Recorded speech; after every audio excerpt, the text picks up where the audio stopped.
Hi all, welcome to Brain Accounting Tutorial. So 2023 Commerce 3 mark number 40 compulsory question பற்றி தான் பார்க்க போகிறோம். What are the contents of bill of lading. இந்த bill of lading பற்றி நமக்கு தெரியும், ஆனால் இந்த கண்டென்ட்ஸ் நமக்கு வந்து புக் இன்சைடில் இருந்து தான் கேட்டிருக்காங்க. Okay, so name of the ship, நம்ம எந்த ஷிப்பில் நம்ம வந்துட்டு நம்மளோட எக்ஸ்போர்ட் ஆர் இம்போர்ட் பண்ணுறோமோ அந்த ஷிப்போட நேம், என்னைக்கு பண்ணுறோம், date of shipment, place of boarding, எந்த பிளேஸ்லேருந்து கிளம்புது, எந்த பிளேஸ்க்கு போய் ரீச் ஆக போகுது, name and address of the exporter and importer, and உள்ள நம்ம வச்சு அனுப்பக்கூடிய கூட்ஸோட description and number of package, எவ்வளோ நம்பர் ஆஃப் பேக்கேஜஸ் இருக்குது, அண்ட் உள்ளே நம்ம வச்சுருக்கிற கூட்ஸோட டிஸ்டிங்டிவ் மார்க் என்ன, அண்ட் அதோட அமௌண்ட் ஆன் ஃப்ரைட் என்ன, அதை கொண்டு போய் சேர்க்கறதுக்காக என்ன அமௌண்ட் ஆக போகுது.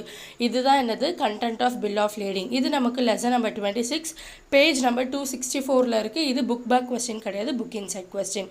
ஸோ இந்த மாதிரியான கம்பல்சரி கொஸ்டின்ஸ் தான் பார்க்கணுன்னு நம்ம சேனலை சப்ஸ்கிரைப் பண்ணி வச்சுக்கோங்க. தேங்க்யூ.